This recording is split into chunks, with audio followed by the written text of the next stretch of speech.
Hi, everyone. This week's Scholar Chats is a special one. We'll be talking with Dr. Cecilia Orphan, Assistant Professor of Higher Education over at Morgridge, and she is also my doctoral advisor.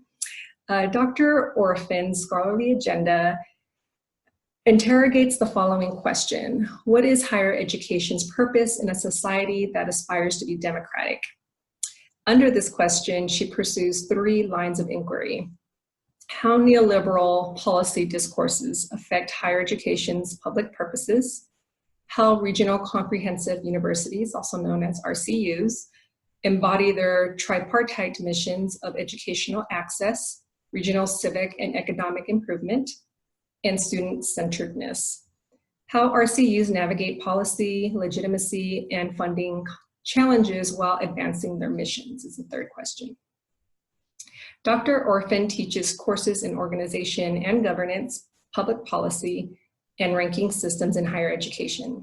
In 2017, Dr. Orphan worked with colleagues around the country to revise the organization and governance course to include an intensive focus on administrations, promote or impede campus equity, and the public purposes of higher education. Close to 30 scholars were involved in revising the syllabus, and versions of the syllabus are now used around the country. Dr. Orphan is a member of the Scholar Strategy Network, where she has contributed policy briefs describing the challenges and opportunities facing RCUs. Dr. Orphan is an at-large member of ASH's Council for Public Policy and Higher Education. In 2017, she served as co-chair for ERA's Policy, Finance, and Economic Program Committee. She also served as co-chair for 2018 Public Policy Forum, Higher Education in the Era of the States, Elevating Equity and Advancing Public Policy. From 2006 to 2011, Dr. Orphan directed the New York Times-sponsored American Democracy Project, also known as ADP, a national initiative of the American Association of State Colleges and Universities, also known as AASCU. The 240 RCUs participating in ADP work to improve higher education's role in strengthening democratic society. While at AASCU, she edited the Academic Leadership and Change Digest, a collection of queries about current institutional practices used by AASCU administrators to assist in strategic planning. In 2011, Dr. Orphan was awarded the John Saltmarsh Award for Emerging Leaders in Civic Engagement. Dr. Orphan holds a PhD in higher education from University of Pennsylvania and a bachelor's degree in political science from Portland State University.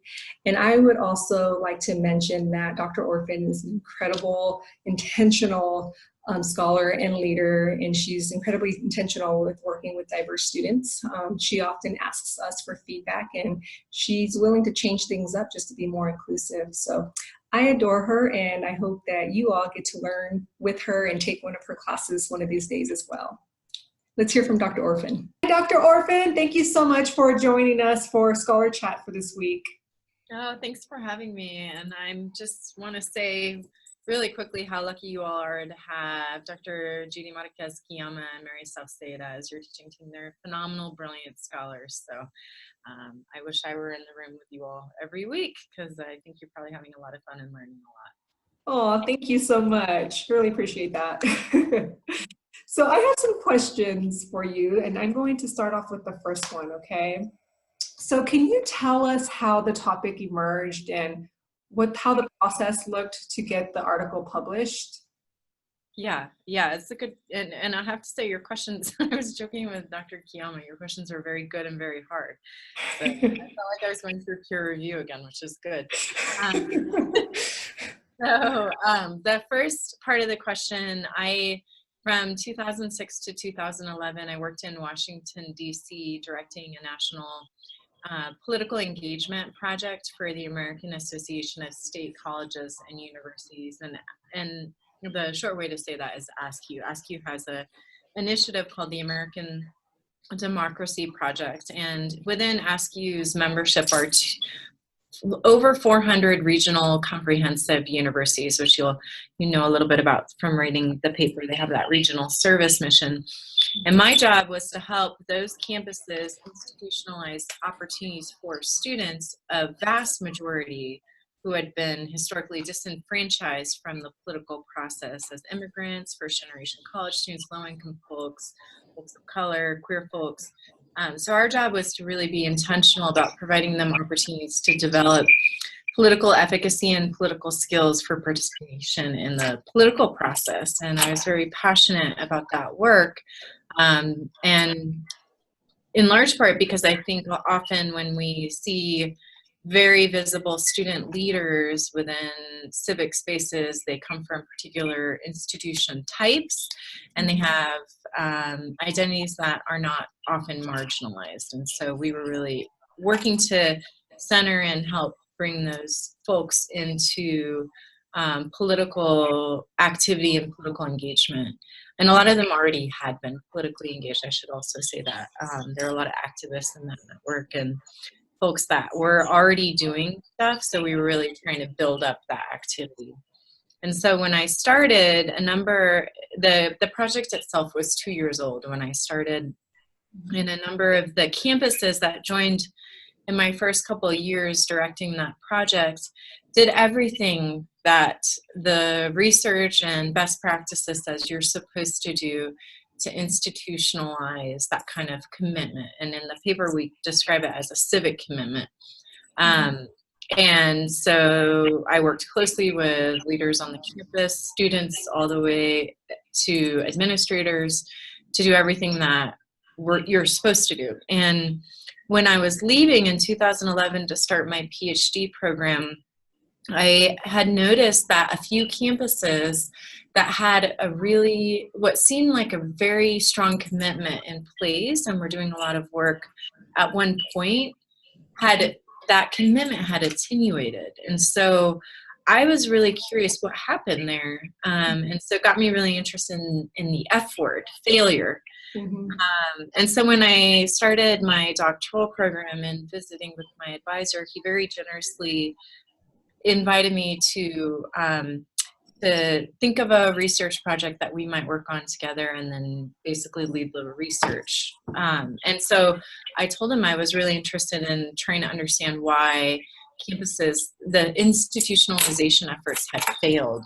And so we got to working. I knew of a few that had failed that we included in the study that I just knew that I'd worked closely with, and then there had been leadership change. And then we also consulted some of the national experts and leaders within the civic engagement movement to see what would be some interesting cases.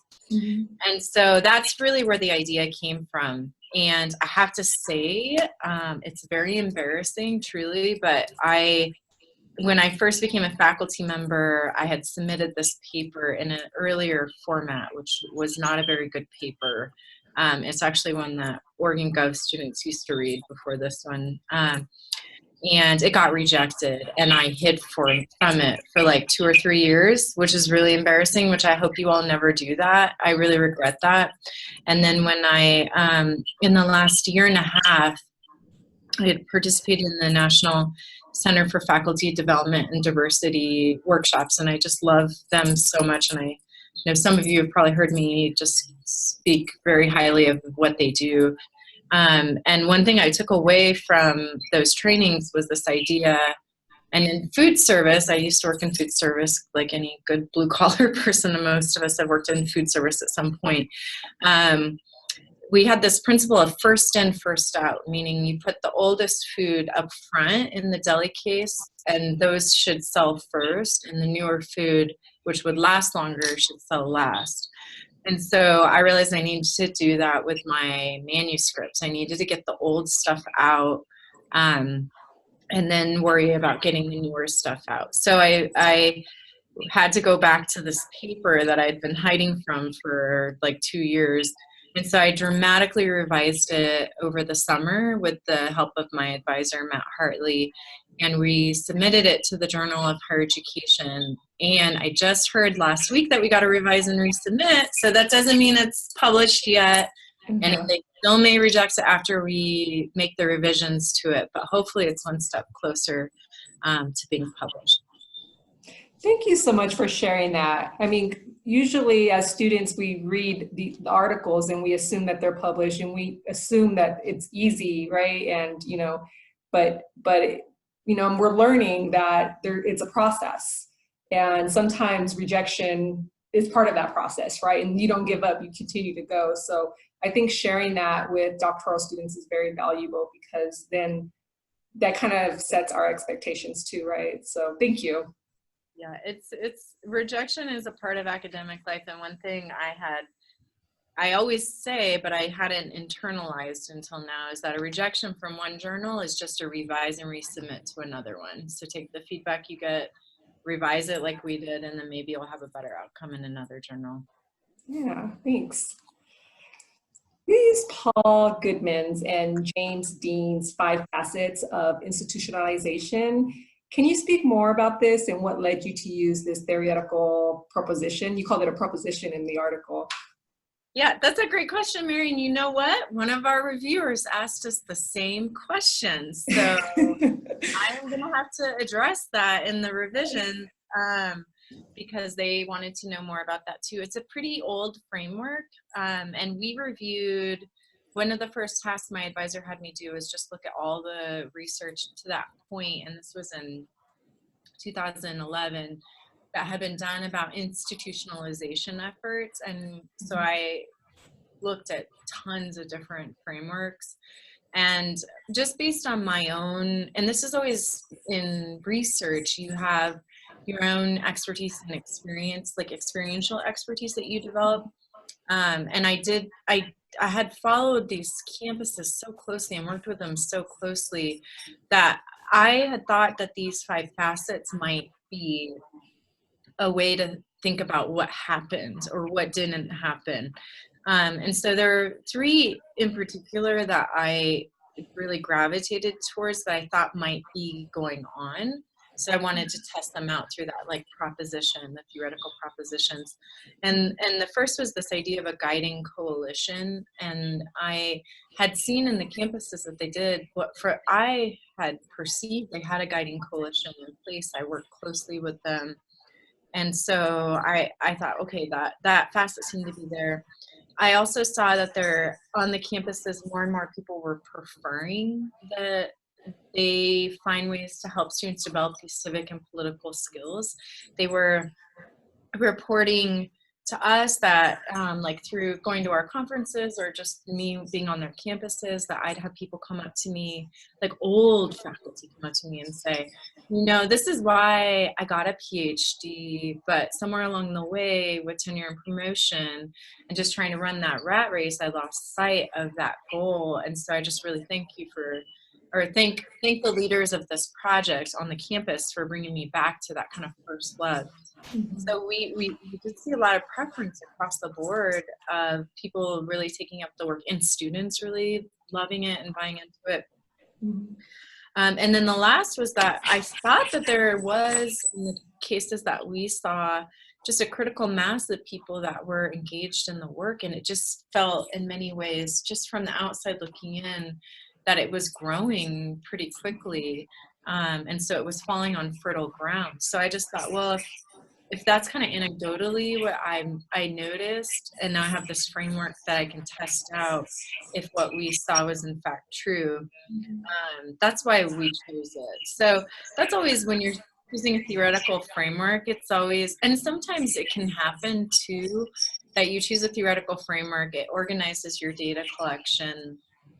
And this happened in my dissertation research, actually, and I know that's not the focus of this conversation, but I chose a theoretical framework. I thought it worked really well. And then I've been working on getting papers out from my dissertation, and I came across another theoretical framework, and I was like, oh my gosh, this explains it way better than I thought before. And so that's another thing that can happen. And so I thank you for that question because I need to better explain it in the paper. And the reviewers want to know more about that. So thanks for the dry run for making me explain. Absolutely. In the article, you mentioned public institutions are more likely than private to express civic ideals in institutional documents, including mission statements, strategic plans, and founding charters. Why is this? Yeah, this is a great question. This is something that I think we talked about a bit in Intro to Policy, and kind of troubling that also, which I think, so there's a scholar that we read and invited into Intro to Policy, Catherine Weedle. She's at the Lumina Foundation, and she's done this really interesting critical historical analysis of the second land grant act that led to the creation of historically Black land grant universities. And her work really opened my eyes to not having such a rosy view of history in some ways. And so I just want to put that as a contextual detail that I'll probably rethink how we talk about that in the final paper just based on Dr. Weedle's work.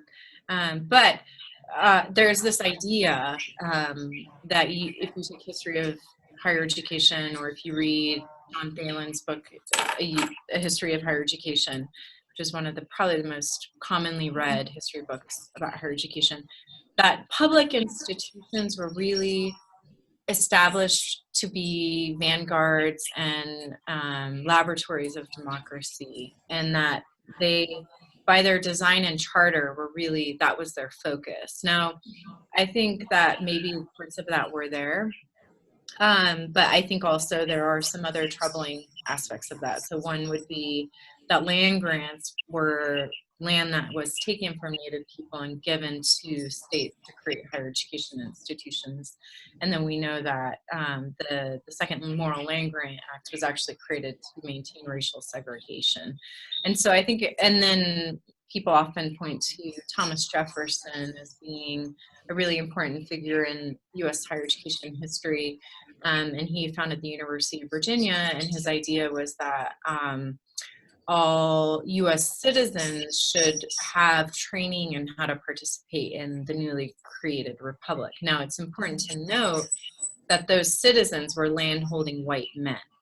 And so there is this thread and this idea that public institutions have these democratic purposes, but they were muddied by systems of racism and oppression and sexism that were present at the time and remain present to this day. So I think it's important to foreground this idea that public institutions more than privates have that kind of public purpose or public mission.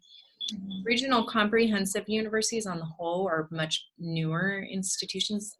Most of them were founded in the 50s and 60s, 1950s and 60s. And they really grew out of the Higher Education Act's emphasis to try and establish higher education institutions so that no U.S. resident would be more than 100 miles away from a college or a university. And they were really founded with this regional service mission. So within their founding purpose was this idea that they should be thinking about and attending to the civic life of their regions. Also the economic workforce development. They do things like train teachers for the K-12 school system, and they do all other types of work, which I'll get to in your next question.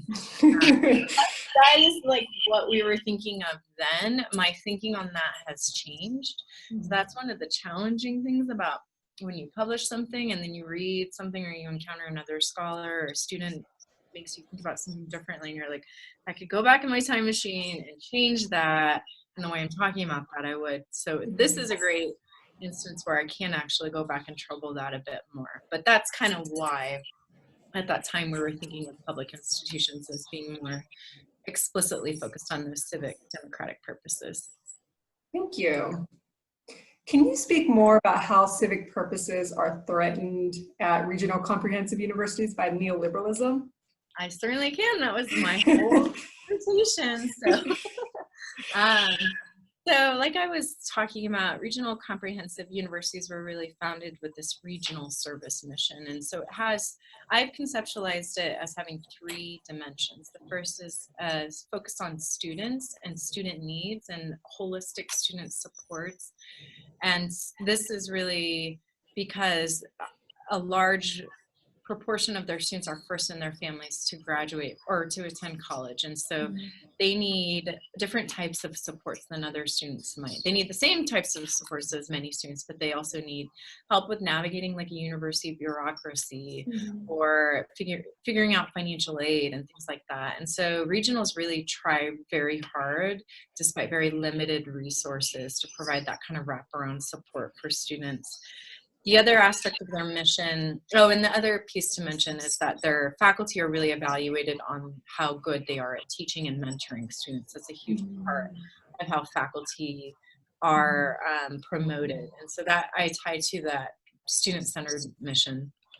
The second aspect is providing educational access, and so being an open door. So you'll see regionals, most of them have anywhere from 80 to 100% acceptance rates.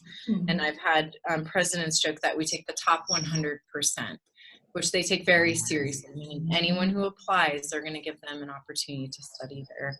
And that can mean that folks who apply or become students have pretty serious remedial needs. So for example, and I'll use Shawnee State as an example, a few times when I'm describing these schools.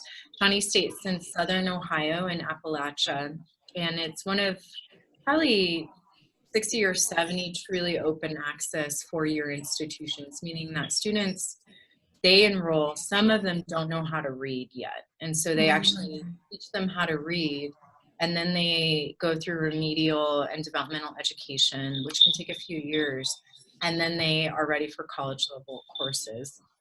And so the access mission is really about being that open door and meeting students where they are, and it connects with that student-centeredness mission. Then the third domain of their public civic purposes is that regional service mission, which I've described.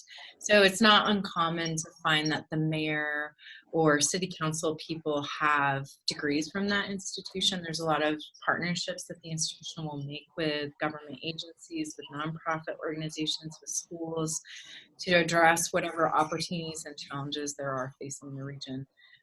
So with neoliberalism, we have this overemphasis I've found on the workforce development role of regionals, and they are comprehensive. That's why that C is in the RCU title. They're comprehensive in the sense that they have to provide these robust supports to their students and to their region. So Shawnee State, another example, is that they have pretty significant public health concerns in their region. So a lot of dental health, addiction issues, diabetes, heart disease, disability. And Shawnee State operates a mobile health clinic that goes to meet people where they are in the region. And they also provide $5 tooth cleanings and dental consultations to anyone in the region.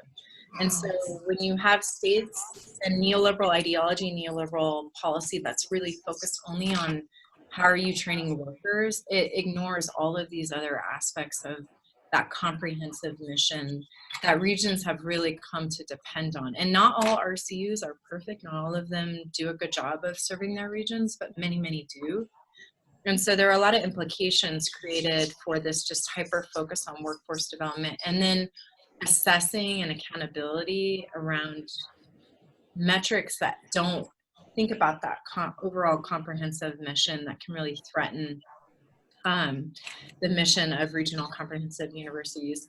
The other thing is performance-based funding is one of the manifestations of neoliberal ideology, because it's intended to create competition across institutions and reward pay for performance, which are ideas borrowed from the private sector. And it's become a prevalent part of higher education funding at the same time as funding for higher education has just gone down so significantly. And so some regionals are really faced with this dilemma of how can we keep providing like childcare for our students and mental health care and all of these kind of wraparound services that they need, when we're not really rewarded through performance funding for that.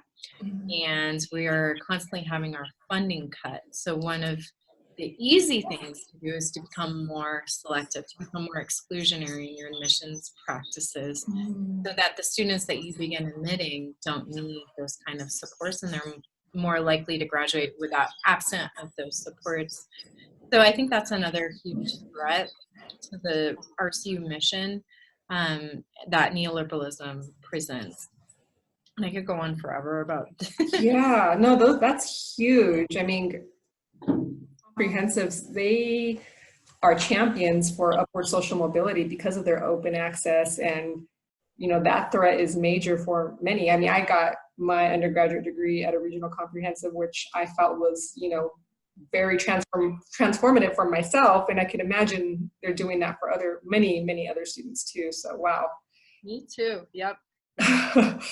So with 240 regional comprehensives initially in the study, you narrowed your sample by using purposeful sampling. You identified 5 criteria for the consultants to help you with this task, and included in the article how the criteria applies. Can you speak more about the process of identifying the criteria? Yeah, that's a great question. And again, one that is good to be transparent about for your reviewers. So one thing to note is that regional comprehensive universities, there's no official list of them. It's not like HBCUs or MSIs or liberal arts colleges or private institutions.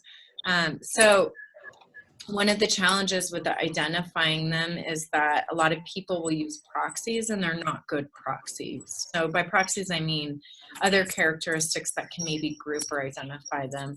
So one proxy that is used is master's degree granting, but regionals span 5 Carnegie classifications. Some do grant doctorates because their regions need education doctorates or health doctorates. And so I conceptualize that as being very much part of their RCU mission. And so I don't use that as a proxy. Another proxy is membership within ASCU, that association I used to work for. But ASCU doesn't have all RCUs in their membership. That's a very expensive membership. It costs anywhere from $50,000 to $100,000 a year for an institution to be an ASCU member. And so what I've tried to do in my work is to use very mission-centric criteria. And so I'm really looking at, within a state, what are the public institutions that are 4-year institutions? And then I'm having to look at the websites and think about, okay, so is this an RCU? Does it have these things in place that an RCU would? Looking at some of their founding documents to see if their charter had a regional service mission to it. So that's something actually Shaniqua Broom and I are working on. Well, she's doing most of the work to actually just create a data set of RCUs based on those mission-centric criteria, because there's none that exist. And so we're hopeful that researchers can use that to identify them and stop using these proxies that aren't good proxies. So that's how we got to like a group of RCUs, or what we understood to be RCUs. The tricky part was to find some that were failing in their civic commitments, and so that's where we worked with. I knew of a few, and then we worked with a few national leaders that have been on a lot of these campuses, and they floated a few names as well. And so that's kind of a strange way to identify. So sometimes you just don't have an obvious way to identify institutions. You have to get creative, but have defensible reasons or good rationale why you use those characteristics to identify them. So it's a really good question.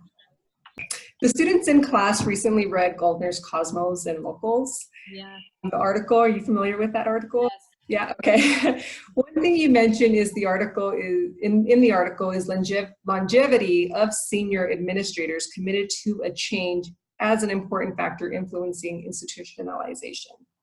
The way I interpreted this is locals are good for change. I don't know if that's the correct interpretation, but maybe you can tell me if it is or not. But I was wondering if you can also speak more about how Cosmos or newer senior administrators can facilitate such change in civic student engagement. Yeah, this is a great question. I hadn't thought about that. So thanks for adding that layer of analysis, Mary. It's a really Sure. interesting insight into the paper that I hadn't caught. So thank you. I think so. It's tricky. A lot cosmopolitans, and there's a great piece that can't remember her first name. Her last name is Gardner. And then also Gonzalez, Dr. Gonzalez has done work using Cosmos and locals as a framework to understand faculty. But the Gardner piece is pretty significant because she looks at RCU faculty, and she found that those that acted as locals were definitely more supportive of the RCU mission, and those that acted as cosmopolitans were really trying to push their institution to look more like where they got their PhDs, which were typically elite research one institutions. And so this was a good question. I had to think a bit about this one. I think that you can have an instance where someone from outside of the institution comes into the institution, and maybe at a previous institution, let's say it's a new president, and she had at her previous institution, there was a strong commitment in place to civic engagement. And so she maybe wants to bring that focus to her institution. So that can be sometimes a way that cosmopolitans can create. It's risky though, because I think a lot of times, particularly among faculty, because there's so much change in the upper administration, often we cycle through administrators pretty quickly. The faculty stay around for a really long time, like till they die. So, so they can be kind of change resistant because they're like, well, this person's here for 5 years, 6 maybe, they're gonna leave. Someone else is gonna come in with new ideas and new goals. So I'm just gonna wait around until this other person leaves. And so I think that can be really challenging. So when you're coming in as a new administrator and maybe have more of a national or cosmopolitan view, I think you've got to really balance that with the strengths and the culture and what is already going on the campus. So you don't kind of just pop out saying we're going to do this, and you're like, A, we've already been doing that. Where have you been? You clearly don't know us. Or B, just perceive it as like a passing fad, which I think you all read that article as well, the Birnbaum's management fads, or at least Dr. Kiyami used to assign it. So it's a really tricky thing. So cosmopolitans can bring in new ideas and new perspectives, new networks that they can draw from, but they have to be really careful in how they approach that work, particularly with RCUs, because they're so used to people coming in and thinking they're not good enough and they should be quote unquote better, and trying to make them look like institutions that they're just not, and they don't necessarily want to be. I think it's possible, but it's a bit of a tight rope to walk. I think cosmopolitans would have. Absolutely. Thank you. The students in the class watching this video are doctoral students, some of whom you'll have in class in the future. Can you share more about your career trajectory and your research focuses? Yeah, sure. So many of you probably already heard me say this, but I'm the first person on my mom's side to graduate from high school, and the first person on my dad's side to graduate from college. And so really the way I got to where I am was mentors and a lot of serendipity. So I always knew I'd go to college. I was always like a nerdy kid, so I loved school and I loved learning, and I heard about this thing called college, so I was like, I'm going to college. And I didn't really know what that meant or what that was, and my parents of course didn't know. And so in my undergrad, I started at Oregon State University, which is a land grant, fairly prestigious public institution in Oregon, and I just really hated it. It was really expensive, difficult. There weren't students like me. I didn't know any of my professors. I was in these giant classes. So I decided to save money for a year and transfer to a community college. And I really loved that. So I was at a community college for a year. And when I transferred from OSU to LBCC, Linden Community College, I decided I was a political science major. I didn't know that was a major. I didn't know that was like a thing. But I kept taking all these political science classes, and one of the professors was like, you know, you're a poli-sci major, right? And I was like, I didn't know that's a thing you could do. So great, thanks. And then I knew I wanted a 4-year bachelor's degree, so I decided to go to Portland State University, and I went there just because it was in the biggest city in Oregon, and I wanted to live in the city, and I knew it was easy to get into as an open access institution. And so I transferred there, and while I was there, towards the end of my time there, so I took 1 year at OSU, 1 year at LBCC, 3 years at Portland State. So you lose credits when you transfer like that, twirl, like a lot of first-gen kids do. But I was asked to speak on this panel for the American Democracy Project as a student who was very civically engaged. And my family is very politically and civically active, and so I just naturally gravitated towards those opportunities on campus. And there were a lot, and there still are a lot. Portland State's a very civically engaged, very politically engaged campus. And so I just happened to be asked to be on this panel. I also got asked if I could work the conference for extra money. And I was like, one goes on my resume, one puts food on the table, so I'm doing both. And I just really fell in love with what they were doing. And so I just asked the vice president, Askew, who was overseeing the project, if I could have an internship. And it was supposed to be a summer internship. And and that was going to be the summer after I graduated. And so I had one plan. I bought a one-way ticket to Washington, D.C.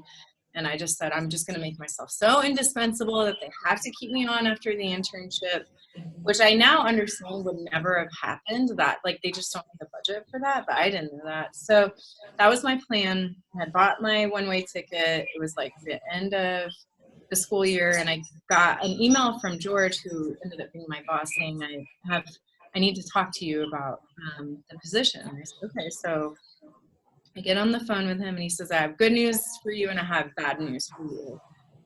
And he was like, which do you want first? And I said, oh my gosh, I guess I want the bad news. And he goes, well, the bad news is we can't offer you an internship anymore. And I'm looking around my bedroom. I have sold everything I own. I have a one-way ticket to Washington, D.C. And I'm just like, oh my gosh, I don't know what I'm going to do. What do I do now? And he said, the good news is the person that used to direct the project is leaving. And so we want to offer you the position. And that was amazing. So I went into that position. I was in way over my head. I was 23 years old running this national project. And George was just such an amazing mentor and a scholar and a friend to me. And he just helped guide me through everything. And I grew and the project grew. And then when I got into my 4th year, he started being like, you need to get a PhD. And I was like, I already got a bachelor's degree. Nobody in my family has done that before. I can't do that. What's the point? He said, well, if you want to stay in higher ed, you need to get an advanced degree if you want to keep progressing. So I said, okay. So I just applied to like a political science program and a sociology program. And I got into both. And I don't know, something didn't feel right. And so I was like, I'm going to wait another year and apply again. And George kept being like, you need to apply for a higher ed program. And I had an attitude problem about higher ed. I thought it was like business school for higher education. I was like, I don't want to do that. That sounds so boring. He was like, just apply to a few programs. And so I just did it to shut him up, honestly. And then I applied to a few other sociology and poli-sci programs. I ended up getting into the higher ed program, and I just went because they had you come to campus similar to what we do and show the campus and the program and stuff. And I just fell in love, and he was right. It was this equity focus. It was thinking about higher education's place in a democratic society. And so, I was able to work closely with some senior faculty there that were very transformational to me. And then after that, I didn't think I wanted to be a faculty member. And so again, it was a mentor, my advisor, saying, I think you'd really love to be a faculty member. And again, just shut him up. I applied to a faculty position here at the University of Denver. And I had full intentions of going into administration or maybe going directly into policy. And I got the offer, which was really exciting, but I wasn't sure I wanted to take it. And he was like, just meet with me, let's talk it through.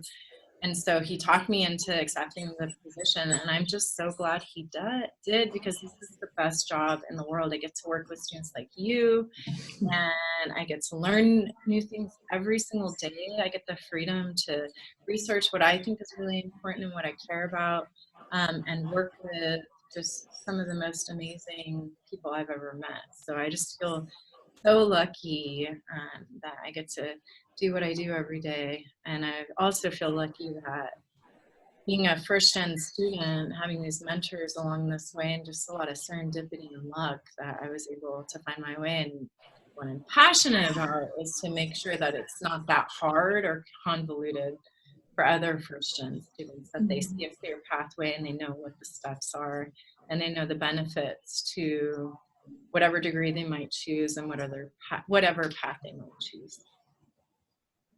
Do you have George's address so we can mail him a thank you card? I'll let him know. Is there anything else you would like to share about your work, or do you have any advice for the students? Yeah, okay, so I do have advice. I think organization and governance is often, it's kind of like, it's a required class. Everyone has to take it. People may find it kind of dry and boring, but I just really encourage you to consider how powerful it is to know about how power, privilege, and oppression plays out in administration, because I think it gives you tools for dismantling it and redistributing that power to folks that have been marginalized by academia. I also just encourage you to really savor your time as doctoral students. You won't have many opportunities after this unless you go into faculty minds to just have time to think and create ideas and talk with other folks about ideas. It's such a gift. It's such a privilege. Less than 1% of people in the world have doctorates, and so you're really in a privileged position. Even as many of you I know hold identities that are not privileged. This is such a gift and such a privilege to really savor it, even though it's really hard and it's tedious and it takes a lot of time. It takes you away from your family and your friends, but it's also an enormous privilege. And if I can ever do anything to help you or support you, please let me know. My door is always open. Thank you so much, Dr. Orphan. That's great advice, and thank you very, very much for joining us for Scholar Chats. Oh, it's my privilege. This is so fun. Thank you.